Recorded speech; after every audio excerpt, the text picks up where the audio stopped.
আসসালামু আলাইকুম। আমি একটি গুরুত্বপূর্ণ বিষয় নিয়ে আলোচনা করব। এটা আপনার আমার সবার জীবনে ঘটতে পারে। তো পুরো ভিডিওটি না দেখে কেউ খারাপ কমেন্ট করবেন না। হয়তোবা অনেকের খারাপ লাগতে পারে।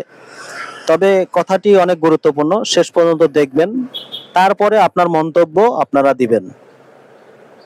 ভাইরাল টপিকটি হচ্ছে, কিছুদিন আগে একটি মেয়ে বা একটি স্ত্রী তার নিজের কিডনি দিয়ে তার স্বামীকে বাঁচিয়েছে। তারপরেও তার স্বামী তাকে ছেড়ে অন্য মেয়েকে নিয়ে সংসার করছে বা চলে গেছে। এই বিষয়টা নিয়ে মেয়েদের মধ্যে একটু অতি উৎসাহী কিছু পোস্ট আমি দেখছি।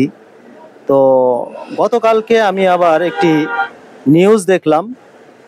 তো একটি রাজমিস্ত্রি, সে তার পরিবারের জন্য, স্ত্রী সন্তানের জন্য রাজমিস্ত্রি কাজ করতে গেছে। তো যাওয়ার পরে সে ছাদ ভেঙে তার মেরুদণ্ডের হাড্ডি ভেঙে গেছে। তো ভেঙে যাওয়ার পরে সে অসুস্থ হয়েছে। তো সে চলাচল করতে পারে না, পুরাই বেড রেস্ট। তো অনির্দিষ্টকালের জন্য সে অসুস্থ হয়েছে। তার স্ত্রী তাকে ছেড়ে চলে গেছে তার সন্তানকে নিয়ে। তো এখন কি বলবেন আপনারা? আমরা কি গোটা পুরুষ জাতি কলঙ্কিত? একটি ঘটনাকে দিয়ে পুরা জাতিকে বিচার করা যায় না। আসলে কয়েকটি বিচ্ছিন্ন ঘটনা দিয়ে পুরা জাতিকে বিচার করা যায় না। আমি সেটাই বলছি যে আপনারা, একটি পুরুষ বিচ্ছিন্ন একটি ঘটনা ঘটায়ছে, তার স্ত্রী তাকে কিডনি দিয়ে তাকে বাঁচিয়েছে, সে অন্য একজন মেয়েকে নিয়ে সংসার করছে তাকে ফেলে। এদিকে আবার একজন পুরুষ, সে তার পরিবারের জন্য, সে রাজমিস্ত্রি কাজ করতে গেছে তার পরিবারকে ভালো রাখার জন্য। সে সেখানে গিয়ে ছাদের কার্নিশ ভেঙে তার মেরুদণ্ডের হাড্ডি ভেঙে গেছে।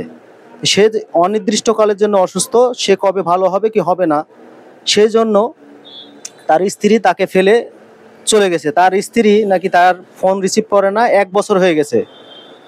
তো এটাতে কি বলবেন আপনারা? আসলে পুরুষরা খারাপ এটা বুঝাচ্ছেন, সবাই দেখছি বিভিন্নভাবে পোস্ট দিচ্ছেন যে একজন পুরুষ খারাপ। আসলে খারাপ ভালো দুইজনের ভিতরে আছে। মানুষ যদি ভালো না থাকতো পৃথিবী এতদিন টিকতো না।